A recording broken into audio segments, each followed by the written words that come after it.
IVM. If you're broke, if you need money, if you don't have a wallet, you don't have a financial portfolio, don't bother. There's no hope for you. Or is there? His name is Anupam Gupta. Paisa, Vaisa, but don't ask him for money. I asked, he gave me nothing. New episodes out on the IVM podcast website, app, or wherever you get your podcast from. कृपया ध्यान दीजिए, the language used on the podcast may not be fit for consumption. We warn you, tread carefully. But listen, yaar, don't be so conservative. Okay, before we meet our wonderful guest, and believe me, for once we do have a wonderful guest, it's time to quickly talk on Cyrus Says about the pain I've been feeling with the media, which has continued for the last 4 months since lockdown happened. There's this phrase that they've been using called the next week is crucial. Have you all noticed it? From March 23rd, I've heard this phrase, the next week is crucial. Now, Panvel says the next week is crucial. Then Mahabaleshwar says the next week is crucial. Some market in North India says the next week is crucial. Ahmedabad says the next week is crucial. This bloody week goes on and on. They keep coming up with these crucial weeks, but there's no end to it. So I'm going to request the media not to use the crucial week thing and just keep it aside for now, because obviously it's a day-to-day fight and it's still going on and there is no end in sight at the moment. Let's just be honest and get on with that. That's my rant.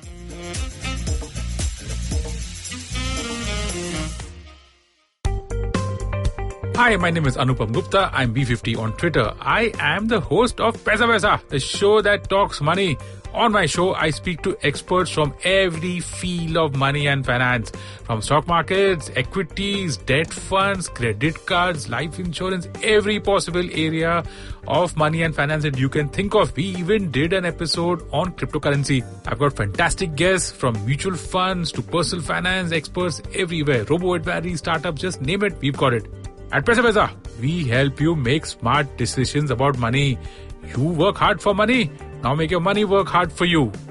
New episodes out every Monday, and you can listen to my show on the IVM Podcast app or any other podcasting app that you have.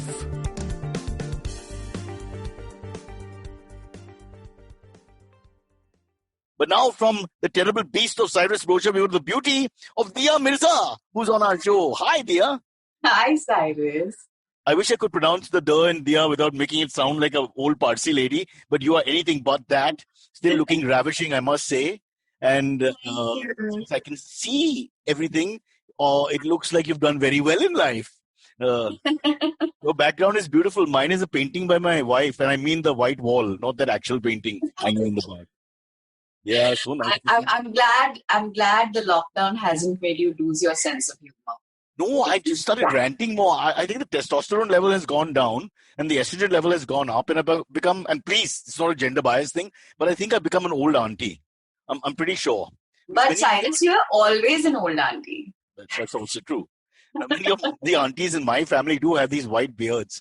So I have to tell you, I'm going in the right direction. But yeah, it's so lovely to see you. And I, of course, kept my research with me, and I don't know where I've kept them. Luckily, we have you, so don't worry. There's lots to talk about, firstly, because you've been doing so many things. And the first thing that one notices is that you were amongst the early pioneers on internet space, in a sense. And, obviously knew the value of that, and you moved there very quickly, and you've already established yourself. You've got lots of followers. You're on all platforms. So let's start with that. Is it Kafir? I think the show has been going on for some time now. Running for 30 years, I'm told, successfully. You really have to find your questions. Found the question. If the phone was behind the laptop. That was because your PR team apparently said we have to stick to these questions. So I said, look, during lockdown, I don't want to piss anybody off because I don't know what kind of moods people are in. So I'm going to be as nice as possible. Not that I'll only be nice to you. I think you're a gorgeous person, so inside and outside, so not an issue with me. I'll save my rants for those politicians and morons like in my building and around who send us WhatsApps of fear all the time. So let's begin with you, Diya, and this. We'll talk about what's happening now, and then we'll go back. I want to see the whole journey. I do remember the early days when you were in the Miss Indias and won all those titles. I'm sure everybody knows that, but we'll relive that. But quickly, I speak like a train. I apologize for that. But let's go to Kafir first. I think because that's everybody's seen that. It's out. It's been doing well. You want to give us a quick word about life in the OTT world, the new world? It was a amazing opportunity, Cyrus. I had waited long to be a part of a story that was so meaningful, that really connected with me. The kind of values the narrative espouses, the backdrop of the story. The one line really got me when I met the producer, and he said, it's a story about who has been born and brought up in the Pakistan side of Kashmir. And an incident washes her. She basically is washed ashore on the India side. And she's picked up by the army and put away, is labeled a militant, has a child in prison, and is discovered by a journalist 7 years after she's been in prison. And I just thought that was just that one line spoke so much of what it must mean for a person to live in a conflict zone, be picked up like this, out of the blue, out of nowhere, and locked away for 7 years, away from family, away from everything that connects you to who you are, and to bear a child in imprisonment. And the journey of freedom. And what is the idea of freedom? What does it mean to be free? And I've always been, right from school, I think when we used to do school debates on what was happening in Kashmir, it was a subject that really got me. I always wanted to understand better what the reasons for the conflict are. Of course, we know what people say, but why has it gone on so long? Why do we continue to suffer? Why do so many innocent people continue to suffer? When will this be resolved? I think there were many questions that I've had, which are natural. And this story led me to so much. I mean, just understanding what it means to live in such a region, what it means to live in conflict. What is the idea of freedom for an individual, especially for a woman? And it was actually written as a film story, Cyrus, 11 years ago. And it was meant to be made as a feature film. And the director who had, decided to tell the story, it's quite tragic, died a few months after the story was greenlit. And so the film never got made. And Bhavani Iyer, who's written the script, lived with the story for many years. And when we finally got the opportunity to tell the story, I really feel like we were chosen for it. And for all of those people who've seen it, and for the fact that they connect so deeply with the narrative and the characters and the journey of these characters. And it's a gift that doesn't stop giving. And for an actor to have a narrative like this, to care for, to empathize with, to understand and live is very special. Also gutsy choice, because, not to tie it to Black Lives Matter, but anything to do with oppression, tragedy, some sort of, people want to look away from that a lot. So it takes a little bit of guts. I guess, yes, at the time I didn't perceive it that way at all, Cyrus, because to me it was just an extraordinary human story and the triumph of the human spirit. And it just, the values that it espouses is what connected deeply with me. But after I was shooting, I'll never forget this, we were actually filming the end of the show in this very contained set. And one of the ADs walked up to me and he said, I think you're very brave for playing this part. And we were actually filming the part where the character crosses over to Pakistan, And I said, why? And he said, because, you're a leading lady and you've been a part of mainstream cinema and you've chosen to play a Pakistan in such times. And that's when it actually hit me. I was like, oh my God, I never saw this character as a Pakistani woman. I saw her as a human being. Isn't that the whole idea? When you guys make a story like that, it's about the human being and not about everything else. Yeah. And how tragic it is that now we're suddenly defined by the borders really? And by the geography that we occupy, and not so much as the human beings that we are. Yeah. Well, it starts with borders, but the labels just continue. I'm just thinking after some time, human beings are just terrible people. And we'll come back to why you're saving the environment and not the people, which is the right thing to do in my book. But not to bring down the sanctity of this entire show, which, as you've just pointed out, is, it's a very gutsy story to make. And I want to ask you also about whether anyone has tried to criticize you for being unpatriotic or, how jingoistic this country can be. Thankfully, that hasn't happened, because I think that is the thing, right? We are so unfortunately invested in the negative narratives that we believe to be true for how people genuinely feel. But I think that that's just not the reality. Real people, and not bots, who watch this show don't really ever mention this at all. they connect with the story, they connect with the characters, they connect with the beauty and the wisdom and the love and the peace and the generosity and the simplicity of the story and the characters. And those are the actual fans who obviously connected with those you. are the real people who Fair watch enough. stories for the sake of for what they are, and I would like to just point out, my research has shown, and it's very limited research, that a lot of people with mindsets, just lazy mindsets, who don't want to explore shows like yours, or want to take a negative sort of look at any show which is sensitive, and instead of showing empathy, go the other way. I think their problem is they think of everything like a football match. And so they think there are two sides, and that Arsenal is playing Liverpool, and, take one side and get on with it, and not able to see the layers of what you're trying to do, which is about human suffering and getting through it. It actually is, in a sense, a happy story also. Yes, it is. It's got a lot of light, and it's got a very strong tone of hope and triumph. And I think that's what makes it so wonderful. So one slightly, and only an infant would ask this question, only a juvenile, only an insensitive moron like myself, but it's this thing in my head which won't go away. I've been smacking my head. She spent 7 years in prison, in a sense, right? Yeah. So then she delivers a baby in prison. She got knocked up when she crossed the border. You have to watch the show to discover. Very good. Very good, Dia. Very well played. Fair enough. And this child is remarkable. She's, as an actor, there's so much I learned from her.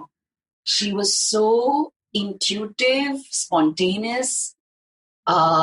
She's really the life of the story. And she lights up the screen every time she's there. And Cyrus, what's amazing about her is that every time we would try, a big scene, there's lots of dialogue, there is a certain moment, there's so much sensitivity in every moment. So Sonam, our director, would say, can we do a rehearsal, Dishita? And she would be like, no rehearsal, only for camera. Wow. And that child would, on the beat, on the right moment, respond. And it would just be like, wow, how does this kid do this? But we were really lucky. Again, this is where we're different. It's not easy to film with children. I've filmed with some children, and they can be really difficult, So you you want to return them to the womb and beyond. But as much as I love kids, I've had those moments when we're like, why, God, why? But this child made every scene so special. It was fascinating. She was just so alive and awake and so present in every moment. But this is where we differ slightly, because, when you have these super kids who are really good and, hit their mark, as you say, and sort of get it in one shot and, just are in the zone all the time. It's okay for you because I think you're quite professional, but for me, I would be terrified because the relativity issue will happen all the time. Here's a guy who can't remember his lines, doesn't know where the mark is, isn't ready for the shot, has wandered off somewhere, and then you have this super kid who's ready. Yeah, she had us on our toes. She had us on our toes. I think she compelled every one of us to ensure we knew everything pat on because she was there. Yeah, so I'm not the greatest fan of the super kids, but I've also experienced, I'm sure you have, as we just mentioned, the obnoxious kids. I remember doing a toffee ad where there was this kid who just kept coming and pulling my cheeks. Yeah. He was like a 7-year-old boy. And he just, the first time it was all, everybody laughed. But imagine 8-12 hours on the set, and the guy just keeps doing the same thing. He would just wander around and come and pull my cheeks because the first time I did not admonish him or, it was nice. I think at the end, I don't know if I suffocated him to death or I tied him to a curtain and left him, but it was a happy ending for me, I must tell you. And I do remember eating lots of toffees on the way back. Let's get back. So that's that. We've got there your presence. You're all over the place, actually. I wanted to quickly also mention, I want to praise you a little bit. I hope you don't sound like I'm your chamcha, but I am slightly.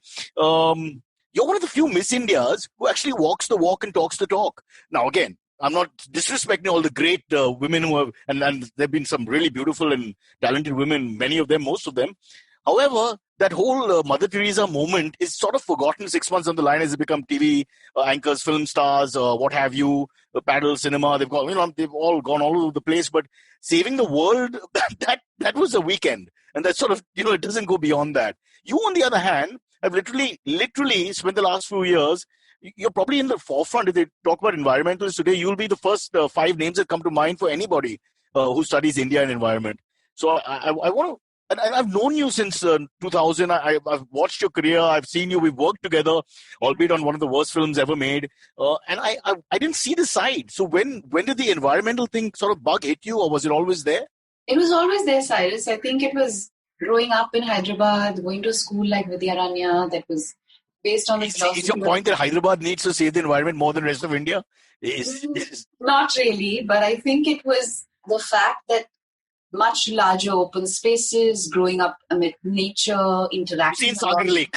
Yeah, Sen Sagar Lake, and just climbing trees. And what I did recognize by 2004 or 5, Cyrus, was that the environmental crisis needed our attention. It has an immediacy. It is critical for, I think, all of us to become aware that the planet doesn't need saving, the human species does, because what we are doing to the environment is only causing chaos and disruption and crisis in our lives. And this pandemic is an example of that.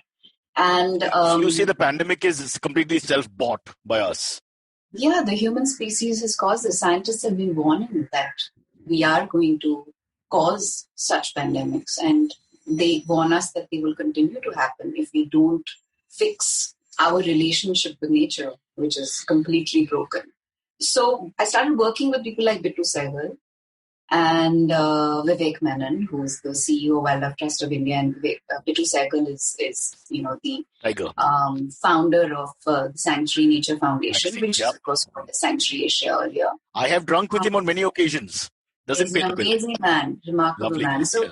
My interactions with him led me to understand how little we were focusing in the mainstream media on environmental issues, how little attention was being given to it. And of course, in the last few years, we've made some progress with that.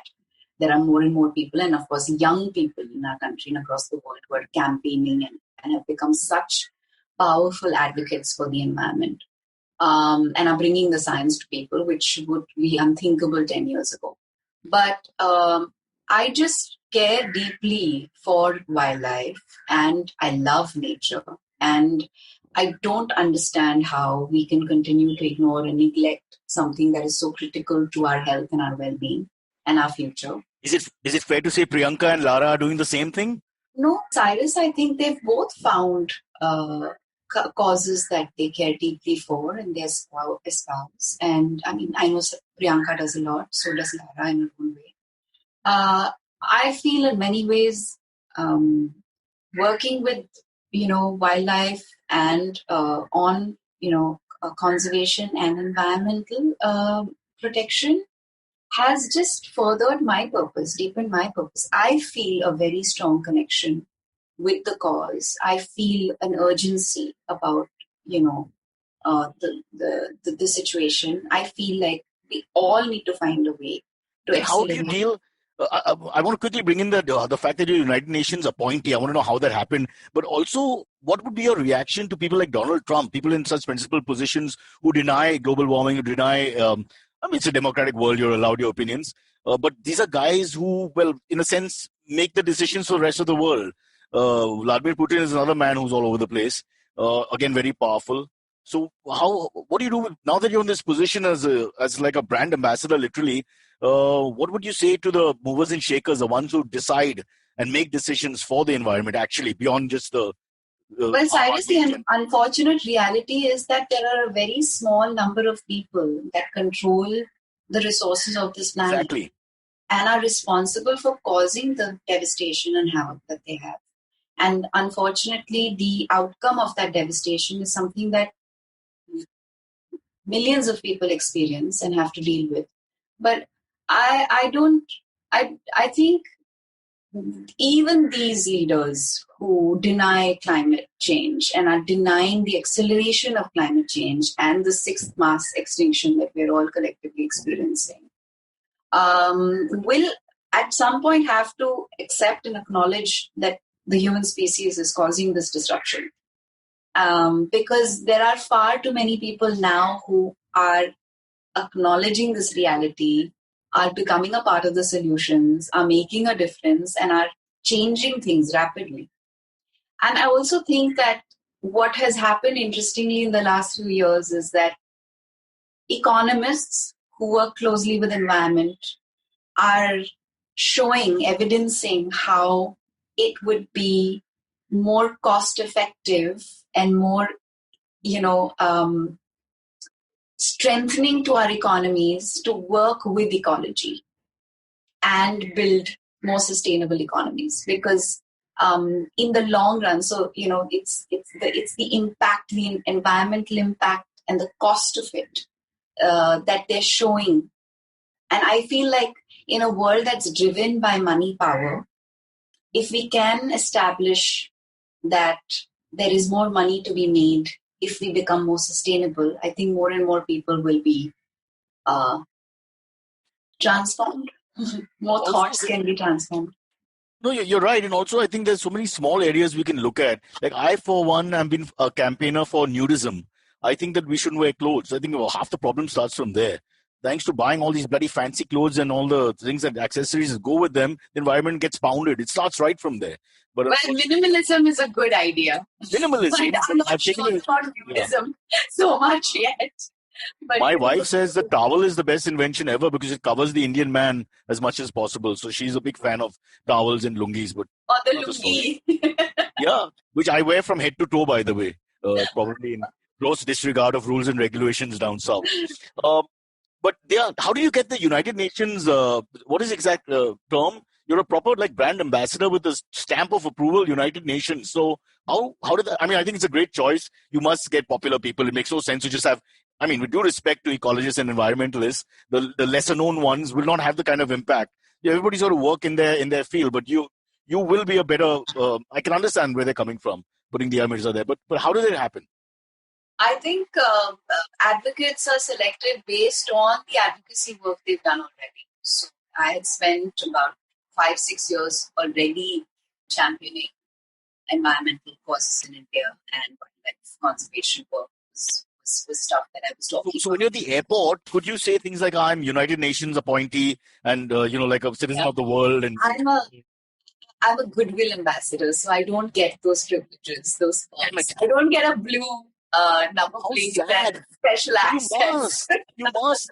In fact, as goodwill ambassadors, we invest time and money and our personal resources to advocate for the cause. So it's actually the other way around. We don't get any perks. That's give will more than goodwill.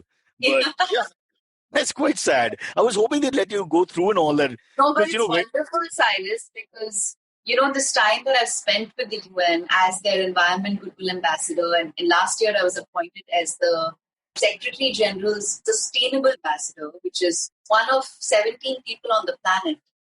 I get to meet some of the most extraordinary human beings. I get to interact with such wonderful minds and people. And it's been, for me personally, the more I learn, the more I can share. And as an advocate, that's really the primary job, right? To constantly engage and learn and, widen your own understanding of a subject and then share it with people. It's been so elevating. And you get to travel to places, you get to interact with the most brilliant minds and so many young people across the planet who I can now call my friends. It's wonderful. Also, it's rare. I think it's almost like a Maslow's hierarchy of motives where, self-actualization sort of feeling where you reach a point where you're actually doing things for others. I don't think in India it's very easy for us to do that. We just land up trying to exploit each other, at least I do. And so I think that's an interesting bit that you're able to feed that side as well, because without knowing it, you're feeding your soul in a sense. It's cliche and stupid to say. No, but it's true. It absolutely is. And the power of collaboration, the power of partnerships, the power of just connecting with people all over the world. And I think your sense of community, your idea of citizenship changes completely. I'm totally against the citizenship thing. We've got to become a humanity sort of board. Cyrus, I was actually looking this up the other day. It was very intriguing. Sahukar was actually having this conversation with me. We were talking about... One sec, Sahukar speaks English? What the hell? When did that happen? We were talking about how passports came into existence not very long ago. Right. About 50, 60 years ago. Are you serious? That's it?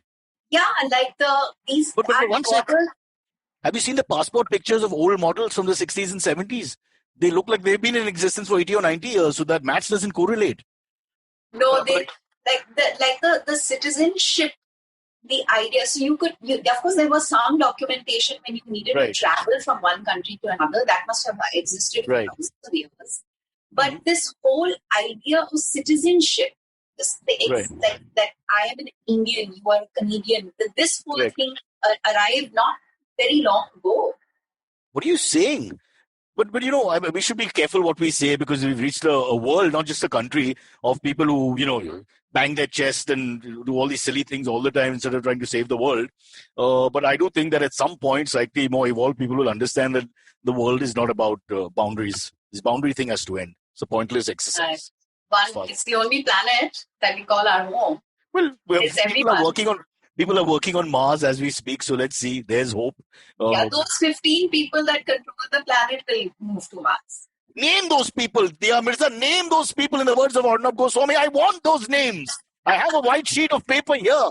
I have those names. No, I don't have those names. I wish I had those. But you're absolutely right. This mafia thing, one day we'll discuss that. We don't have enough time here. I want to talk more about you. But there is a mafia, a syndicate, that just sort of runs everything. And we're just, wasting our time sometimes, I wonder. But, the good thing is that because of your profile and all that, and lots of young women, I'm sure especially, will be inspired a little bit to do it in a more serious way. It's not just a la-di-da conversation into a school break or cocktail party or whatever, but to actually do things to try and make this world a little safer, more sustainable, those kind of things. Let's talk about plastic. That's your big bugbear? My pet peeve. Pet peeve. So we did this really powerful campaign 2 years ago in India, when India was the host nation for World Environment Day. And the campaign is called Beat Plastic Pollution. It continues, of course, because we haven't solved the plastic crisis, and especially the problem that almost 90% of all plastic that we introduce into the market is not recycled. And so we started off with the basics, trying to help more people understand that we can do away with single-use plastic until we can make all the companies that package our food and beverage in plastic responsible for it. So that's called the extended producer's responsibility. Hopefully someday they will start collecting back. Yeah, don't get angry.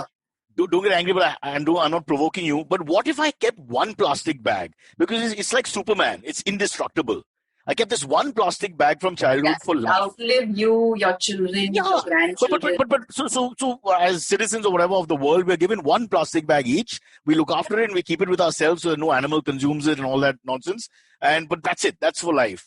It's like you're literally given one heart. Well, you can get an operation, I suppose. But okay, don't answer my stupid question. It makes no sense. I don't even know why I brought it up. But it's interesting. I podcasts all around the world.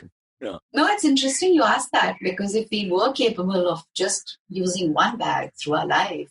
No, I'm saying the good side of plastic, if I dare say that, is that it doesn't break. You can carry anything. If it's raining, things get wet or whatever. It doesn't go away. It doesn't, yeah. So that indestructibility actually is a virtue in a sense. Although yes, it's also it is. a reason. So plastic is not a bad thing.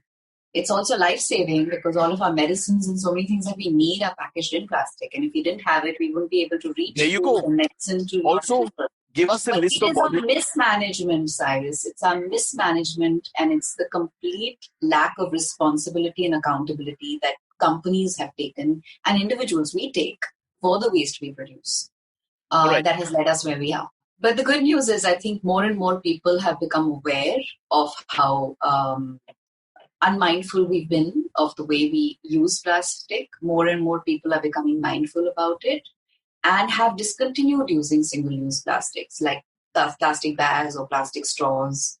The PET bottles that people don't even open. They take a few sips and they leave most of the water. It's such a waste of resources and that plastic. Right. So now, can I beg you for a little list? Can you give me a list of all the Bollywood actresses who have plastic? I know exactly where you're going with this. Please. I'm going to give you a list of Bollywood actresses who've discontinued. And actors, apparently. And actors. Huh? And actors who've discontinued using single-use plastic bottles. Who carry their own traveling bottles. No more goodies. I want the I'm not giving you any of those answers, Cyrus. Okay, Dia, listen, we have to take a quick break. We'll come back. We'll talk about Thappad, which released recently. We will talk about your growth, how you went from, I don't know, a girl in Hyderabad to this glamour figure of Asia or the world, I dare say. So we'll take a break and come back in a minute. Is that okay with you? Sure. All right.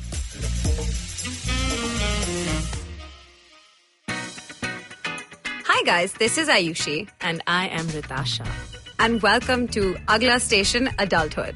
It's a fun podcast we've got going on, and we'd love for you to tune in and enjoy with us. Join us as we stop at various stations and discuss different topics that seem to be bothering us and hopefully Dating, you as relationships, beauty, just being an adult, lots of different things. We don't have a great grip on it, but we've done okay so far. Catch Agla Station Adulthood every Thursday on the IVM app, the IVM website, or wherever else you get your podcasts. Back again, Dia, after the break. I see you're not bothered by the shortness of the break. Normally, the guests get flummoxed by the fact that the break is over in a second. Sometimes just to tease them, I come back as quickly as possible. Like, break and back. But what are you drinking? Is it that bad a show? Pani. Oh, okay. All right. I thought... You want some? No, I've got sugar-free... I hope now this is not anti-environment. Sugar-free orange squash, which I consume. Nice. Yeah, it's not bad, but it's not quite the real thing. It's what to do now. It's what my wife feels, I think, about being married to me. How's she doing, by the way? She's still here. Yeah? That's her She's biopic. She's surviving your madness. We're okay now. We use the same razors because we're in our late 40s. So, c'est la vie. Welcome to the one gender. I think once you cross 40, you're talking about citizenship and, this patriotism being overrated after some time and, people just going berserk over nothing, just like exactly like football jobs. I think the same thing happens with gender. After some time, there's no gender left. We are who we are. So we've fluidly transformed into whatever. Be careful. Inserting some genders. Yeah. Don't worry. You look very elegant. Absolutely female from every angle. No one can ever make that mistake with you. But for some of us, it's a little different. Maybe it's genetics. Now, can we quickly go into Thappad, is it, that released?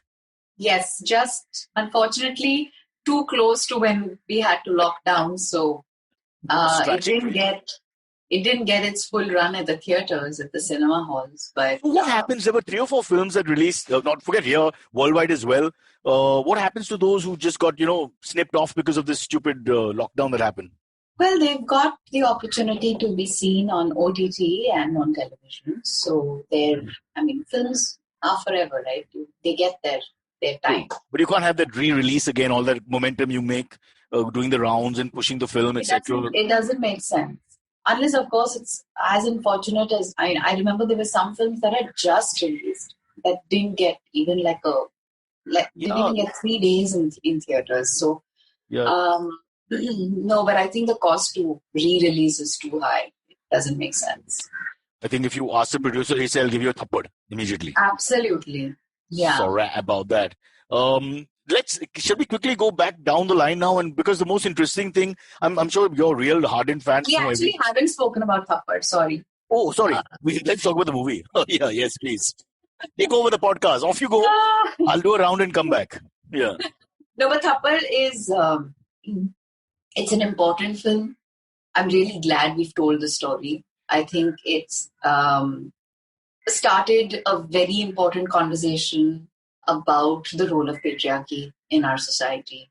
The fact that it's so, seeped into the choices and the way we behave in our homes, that it's not even something that is visible to many people. And I think what the film does is that it makes it visible.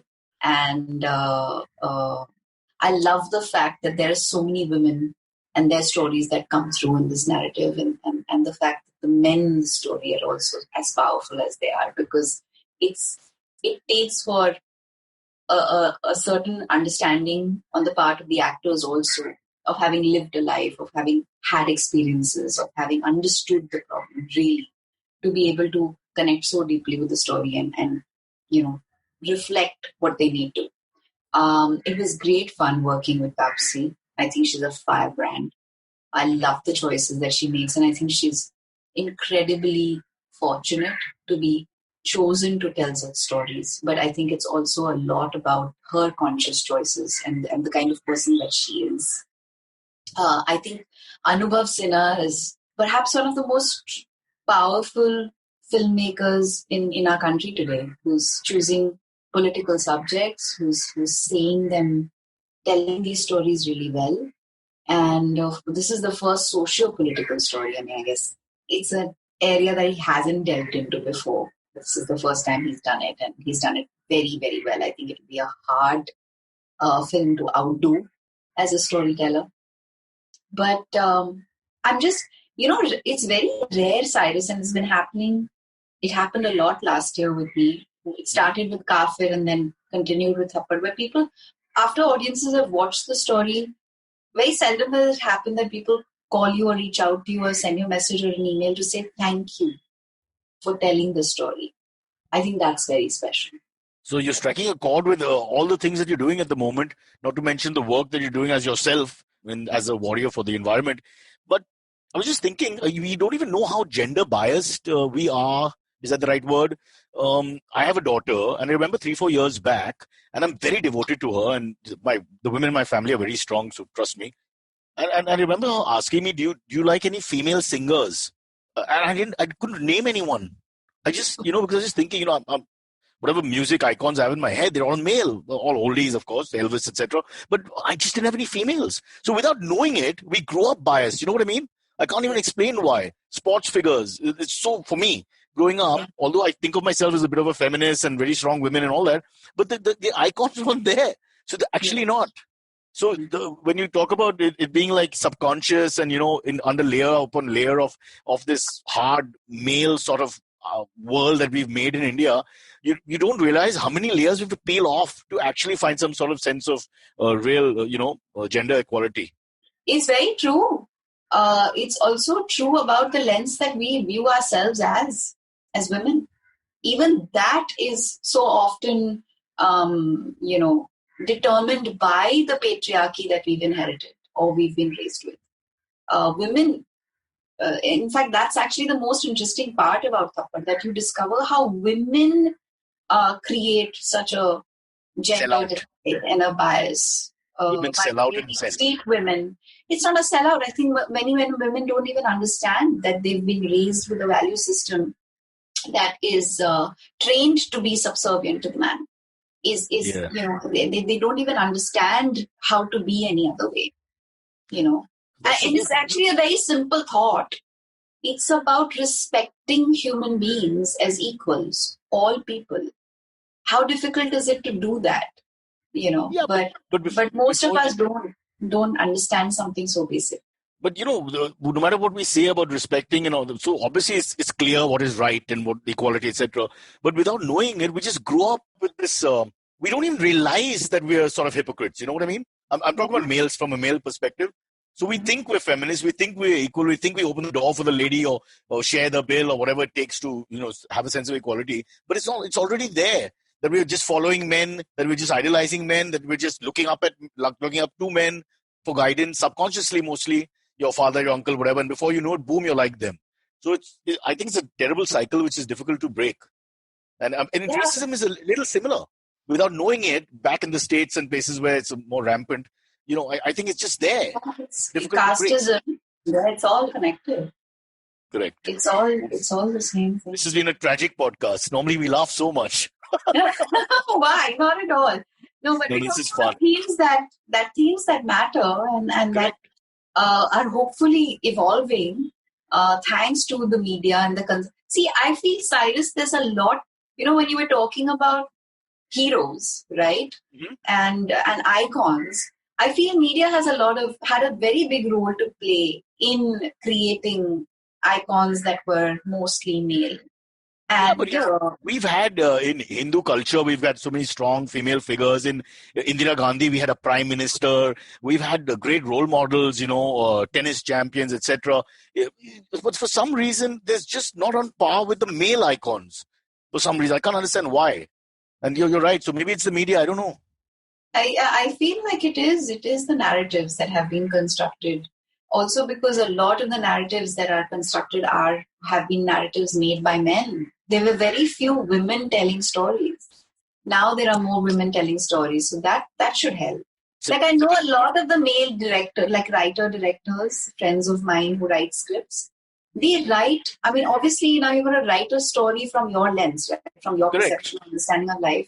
And it's so often so neglectful of the female part, the characters in the film. Like they're so focused on the man's story or the male gaze or the main lens.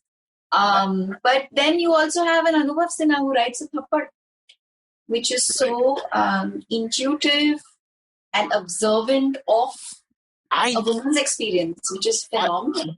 I have a theory, again, not to put down the very interesting and I think thought-provoking things we're talking about, which is, why can't men be women for 2 years? Just like you have conscription. How wonderful that would be. Literally, I mean, from wearing luxury to go through the pains of menstruation. Forget that. That's deep. I'm talking about simple surface things. Saukar, you mentioned Saukar. We did a Women's Day special back in the day in Bangalore, where they woke us up at 5 a.m. to shave our legs. You're going to wear skirts and dresses, women, and whatever. We didn't realize how ironic the whole thing turned out to be. And bras, were you guys? I had to wear. I think he was skinny. The works. Listen, I came back. I was so tired from the heels. Firstly, it took 2 hours to get that hair taken off properly, and the thing. And then there was a waiting period. Then they put some cream, etc. All that. But I said, my God, we just wake up and pee, and then we get on with the day. And look what women have to do. And then walking the streets in those heels and with those stockings. Mine got caught inside one pipe somewhere in the streets of Bangalore. Yeah, I mean, I was just thinking, and that's just surface stuff. Forget periods and all that, just surface stuff. So I under all our humor, I think a couple of years as a woman will make you understand things from their perspective. Because once I had a daughter, for example, the whole world changes. You start watching female programs, you start listening. But Cyrus, it's very interesting you talk about this. Apparently, this whole gender, like this divide and the patriarchy, so to speak, seeped in very strongly into India during the colonial times. I feel like for those I was actually watching something yesterday that helped me understand this a little better. There was a gender fluidity in our culture. Like there were certain princely states where the rulers would dress like women. And it was a socially accepted thing. There were transgenders that formed a very integral part of their social structure. So Victorian England beat all the liberality out of us. I think like the gender fluidity and liberalism that we had, and the understanding and acceptance and tolerance, so to speak, that we had of differences and uniqueness. I think did get changed dramatically after we were colonized. So they took away our freedom, our free thoughts, and gave us cricket. Almost equal in my eyes. Fair enough. Listen, and gave us laws, Victorian laws. But they also gave us nice architecture. Listen, I can't be so angry with them. Yeah, the only good buildings where I come from. But we had our own wonderful architecture as well. If Royal Palms. Have you seen that? I ask countries to invade just because I see Royal Palms. Oh God, that's not anyway. Okay, listen. We run out of time, so I want to quickly just tell us a little bit of how you became. Just go back to childhood a little bit for us, for 5 minutes. What was it like in Hyderabad? What did the young Diya Mirza want to do? Were you athletic? What was in your head as a maybe 10, 12-year-old? In my head. My God, it was... What did you see yourself before this Miss India? Obviously, that changed your life. But what did you want to do? Give us a little idea. I wanted to do different things every few months. My idea of what I wanted to do would keep changing. I think that's why I became an actor. I wanted to be a teacher. I wanted to be an astronaut. I wanted to be a farmer. I remember at one age, I even wanted to be the... You wanted to be a farmer? Is this because of tax evasion issues? That's a smart idea. I'm agriculturist. Well done, Diya. You got 2 points. Save the environment and your farm. I wanted to grow my own vegetables and food. And I think I may have been very inspired by Heidi. But Heidi the fairy tale? Yeah, it's not a fairy tale. It's a whatever. story. The story. It's a story. I We're thought talking about childhood, wasn't it a Cyrus. model? We're talking about childhood. So I just that's lovely. But wasn't there a model with the same name, famous one? Heidi or Hyde? Yeah. Okay. So she wasn't on your radar. No. Grew up in Hyderabad. It was a very simple life. Of course, there were many big changes that I had to very quickly adapt to. I was born in an interracial family. So my father was German, my mother is Bengali. Right. Sprechen die Deutsch? No, not really. I used to as a child. Don't know. I can say a few words. 1, 2, 3, 4, 5, 6, 7, 8, 9, 10. Guten Tag. And my dad came from Iran. Guten Morgen, guten Nacht. I don't know which one I have to say now. I love Germany. Don't start, huh? Yeah. And both of them are very creative people. So my early years were extremely interactive with just nature, flying kites, climbing trees, spending time in the outdoors, swimming, sailing, horse riding, watching international cinema. There was obviously a deep interest in the arts. And my father was actually invited to India by Max Muller Bhavan to conduct workshops with teachers. And he was a really cool guy. He was a deep sea diver, rally driver. He was a graphic design artist. He painted, he did photography. He was just fascinating. And I think a lot of who I am and what I wanted or my understanding of life or my pursuit in life comes from my fascination and my awe for him, because I lost him when I was 9.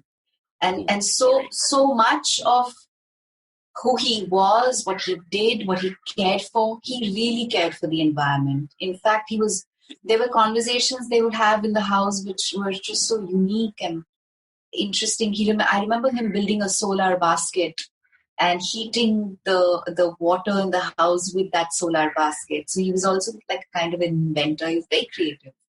I think it was my father, my mother's creativity, her love for nature, and the school I went to, which was based on the philosophy of J. Krishnamurti. That has Vidyaranya, which is like Rishi Valley.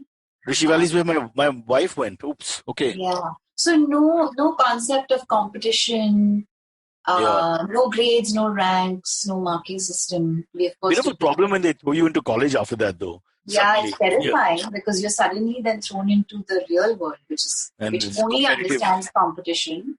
Yeah. But yeah, I think all you guys appreciate the outdoors more than us. The ones who had this slightly distinction. Yeah, because we've had schools, we've had classrooms, classes under trees. We've kind of interacted so much more with nature, worked with people like farmers. I think that whole farmer thing came from the fact that we went to villages, we worked with farmers, we learned to grow food. So that's why I'm saying spend 2 years as a woman, because you're exposed. This is the problem with the whole world. Why Hindu Muslims don't get along, or Indian Pakistanis, or Chinese, Germans, whatever. It's all because of lack of exposure. People spend more time together. All this will just go away. So 2 years as a woman, if you become Prime Minister, Diya Mirza, and more time with nature, and all your concepts will change. Because for men, nature means going to pee when one should pee, which is wrong. We have to think a little different. No, but I wouldn't say that. That's a horrible generalization, Cyrus. I think some of the men I've learned so much from about nature are...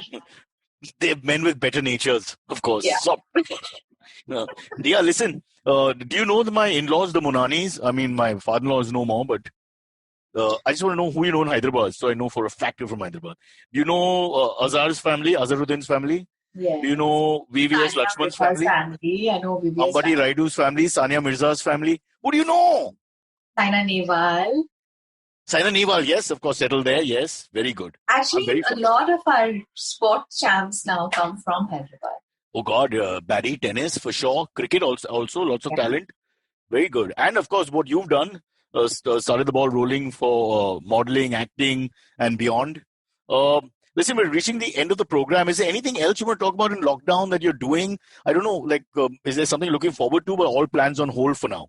Well, there's been a lot of work happening, creative work happening. So writing and just reading a lot of scripts and just trying to understand what to do next. And advocacy work has kept me busy. The United Nations has kept me on my toes, which is wonderful because I just think we're so privileged to be able to be home and be productive and do work. And I don't think I've spent as much time as I have in these last 150, maybe 160 days with my mother in the longest time. So that's been very special. That can test a relationship.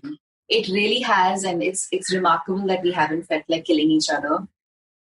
Come on, everybody feels like killing each other at some point. That's fine. Well, we actually haven't. So clearly, it was long overdue, and it's been wonderful. Oh, wait for day 200, Diya. Things can change. They've not got any vaccine or anything in sight. Listen, it's been a pleasure talking to you. I'm a huge fan of yours. I think you're a wonderful person. Said that 24 times. So if I say it again, I'll get a special Jubilee prize. Looking forward to all the stuff that you will do once this damn lockdown is over. Just one last thing. Do you think if girls want to get into modeling, what would you say? If you had a daughter and she want to get into modeling or somebody came for advice, would you say yes or no? I'd say yes. It's something that gave me financial independence at a very young age. It helped me. It gave me the opportunity to travel, to learn, and I think I don't know how long one would be able to do it. I know there are people who have lifetime careers in modeling. There are people who model all of their lives, and I think that's amazing to be able to do that. But for me, it was like a transient phase. I do a little bit even now, but that's mainly because I guess I'm an actor and people want to see you wear certain things. So you end up being a part of but they just keep the clothes, right? Yeah. At the moment I said that, I said, oh God, I'm talking to Brocha. I was just thinking, what's in it for you? Because they say, come on, be the showstopper, walk once on the ramp and all that. After that, they just take the damn outfit and run away. That's wrong. That's not fair. Yeah, so they take the clothes away. They do? They do. They don't let you keep the outfit? Sometimes they do. Sometimes they do. I bet it's the male designers. Just don't understand. But you get female paid designers show more empathy. You get paid really well, so nobody's complaining. And you get to look beautiful and tell a nice story. No. You always look beautiful, Diya Mirza. You don't have to say that. Listen, thank you for being on the show. But we have a thing called the AMAs for 5 minutes. Can we just involve you in that? These are stupid questions we have to answer. All right?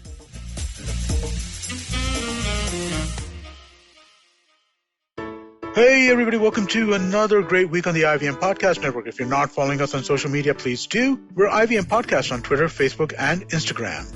We'd like to thank our sponsors this week, Paytm Money. So, a great week of shows behind us and hope that you've been catching up on as much of it as you can. We had Abhishek Bachchan on Football Shitball. Yeah, let me say that again. Abhishek Bachchan was on Football Shitball. Did I mention Abhishek Bachchan was on Football Shitball? That was a fun episode. You should definitely check that out. Really, really deep conversation about cricket and things like that. We had Vikram Kochar on Cyrus Says, talking about the platforms and stuff like what's going on over there. On the note, Maruk had spoken to Sanjay Jha, which was again a really, really interesting conversation. On Edges and Sledges, the guys are having an interesting conversation about, well, what are favorite formats of cricket and things like that. So it's just really been a really, really awesome week on the network, and please do check things out. And with that, let's get you back to your show. Follow me at Instagram and Twitter on Bored Brocha. I'm so bored, I need your help. I need your love. I need your touch. Okay, just follow me. So I'm going to get Mr. Silvery back on by pressing a button which I don't have. And here he comes. Silvery? Yes. Hi, guys. The first question comes in from Abhimanyu Singh. He asks, hey, Cyrus and guest. I'm a newly married 29-year-old man from Mumbai. Got married about 15 days before this lockdown. Oh! We had an arranged marriage, and during this lockdown, I have to say, I've really grown to appreciate how lucky I am to have the partner that I have. Here's my question. I always thought that love marriage was the way to go to have a happier and more romantic life. But these past 4 months have shown me that that's not at all the case. How did you guys know that your life partner was the right one / the wrong one? But I guess it's the right one. Okay, so before Diya has a heart attack, I'm not her life partner, but I can answer this very simply. Arranged or love, after a few years, I think the whole perspective is very different. That's just the initial opening part about whether people can sort of, hang out together and build a life together. I think that's why you have presidential elections. I've said this many times, 4 years and then you corrupt the system, get a new leader.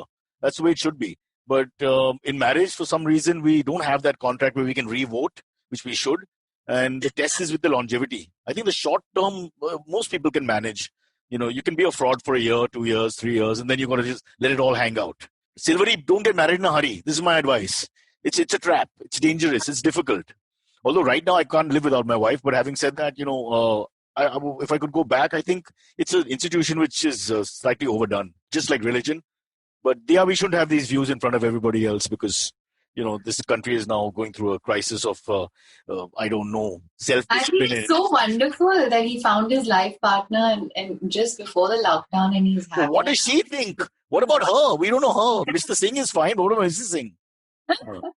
Like we just discussed, it's a test for you and your mom. And that's like a relationship which is probably the strongest bond in the history of world relationships. Between child and mother. No, but I think all relationships are work, and at some point they start becoming work, and it all depends on how much you want to work and for how long you're willing to work at it. But do remember one thing: the only relationship for life that you choose is the partner. Everything else is sort of there, right? The parents, the kids, all that follows. But the one thing where you're wholly responsible, whether it's arranged or love, because it's your choice, is your partner. So I got to say, it's like buying mutual funds. You got to study your market properly. You can't come back later and tell me this is giving me no returns. There's nothing I can do. We're in a lockdown. But isn't it beautiful for people to get this test off their back immediately, stuck for 100 odd days, no choice but to explore each other, understand each other. And it can be so romantic and so beautiful. But there are all kinds of people out there. So it really depends on who you're with. You're right. You're just a more romantic person. So you're seeing it from that point of view. Rosy hues, I accept that. I'm just saying that it's make or break. It's both. It's either that, exactly what you said. You meet this guy and the two of you, whatever, and have a great time. And you learn to like him more and he like you more as the days go by. Because, whatever. But then there's the other. Like day 3, it's like towel off the bed. Stop making sounds. Stop coughing. Brush your teeth. Can you stop talking so loudly? My wife and I have coughing issues. If anyone coughs, the other one jumps. Like they've been shot. I really think if you can get separate bathrooms and then separate rooms, the marriage can last for much longer. Look at the Queen. The Queen, her husband is 99 years old, and they've been together for 75 years or something like that. They've hardly met. Fabulous, works perfectly. Celebrating till today. You can't point a finger at the Queen. Sorry, do we have time for one more? So we have one more. This is from Meenal Mulani. She asks, "Dear Cyrus and guest. Huge fan of the podcast. So glad you guys have been releasing episodes regularly throughout these COVID times. I know how much you love animals, so I have a pet-related question. I adopted a cat from my building compound during the quarantine because I was extremely lonely and feeling depressed. However, now I realize it's really expensive to own a cat, and he's been destroying all my furniture by scratching and jumping around everywhere. Do you think my building will mind if I release the cat back into the compound area? I feel like no, that's more than happy with the extra running around space. I promise I will feed the cat regularly." No. Oh my God. He can't do that. That's not on. That's not nice. Dia? It's so sad. Yeah, you can't abandon the cat now. You That's can't abandon a beautiful little being that you've adopted and made a part of your home and your life. And my God. I mean, it's a cat, not your mother-in-law. I mean, show some respect. I think he may have asked this question as like a joke, as something he's considering but not really going to do. I think it's that from like a You think so? I hope so. I really don't get the humor, man, and things like this. And Silvery, I'll tell you, if you know anybody in the animal space, there are people who return dogs and cats when they had that little fear that the virus can be transmitted through the animals. We had so many dogs and cats that were put in the Oval Maidan and Azad Maidan and the suburbs. They've been campaigning to make people stop abandoning pets and abandoning their things. I mean, the cat is tearing a few things. You just study the species. They like to play. You give them things to play with. Get an old relative, put him on the floor, let the cat play. That's it. I mean, some relatives of mine have holes all over anyway. It doesn't make any difference. I can't understand that. I think whether it's a joke or not, please never abandon pets. It's just cruel. It's evil and shouldn't be done. If you have to abandon, then it should be an elderly male figure from your family. That's the only thing I allow. I'm like really old. No, I'm kidding. Yeah, I'm kidding. Don't leave. Okay, Mr. Silvery, are we done? One more, what? Quick. We're done. Dia, thank you so much for the 1 millionth time. Yeah, like I said, you're one of those people I'm always rooting for, and we hope to see lots more from you. There's lots more you're going to do. Save the world. And I can't save the world. I can just try and keep doing what I care for and believe in and have fun while doing it. I think that's the Baba, I have children. We have to save the world. What are we going to do? I can't just give them this terrace. Now the world is our terrace. That's not a world. It's terrible. Yeah. Like, can you say bye to Silvery? He's a big fan of yours and he's only 20 odd years, so he's a little shy. Bye, Silvery. Thank you so much for having me. That's his real name, by the way. Hope you call him Antariksh. Okay, bye guys. Have a pleasant one. Cyrus. Cheers. Have a wonderful week ahead. Lots of love. Bye. Bye. Okay, catch us on any of the podcasting apps. Please, we beg you. We need you. Send us your questions on Twitter on Cyrus Says In. Or you can email us, even if you're not female, on whatcyrussays@gmail.com.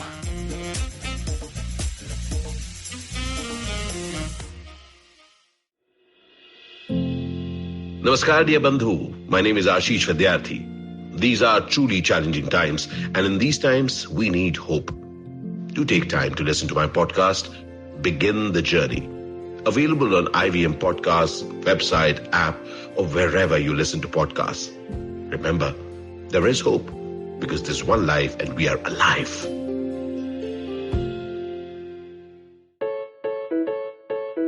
Janice, what do you think couples did before TV was invented? I don't know, go for walks on the beach, long drives, fancy dinners, have more sex maybe? But what did we do when we decided to move in together? We debated between the Chromecast and the Fire Stick. We gave up on sleeping early so we could stay up watching true crime shows. We got ourselves 3 cat babies. And basically became the cutest couch potatoes around. Okay then. In case you guys still haven't got it, we are a TV crazy, Netflix loving, binge watching Mr. and Mrs. I'm Anirudh Guha. I'm Janice Sequeira. And if like us you snort TV for breakfast, lunch and dinner, this is the podcast for you. Tune in every Thursday on the IVM Podcast app or wherever it is that you get your podcast from. This is Mr. and Mrs. Binge Watch.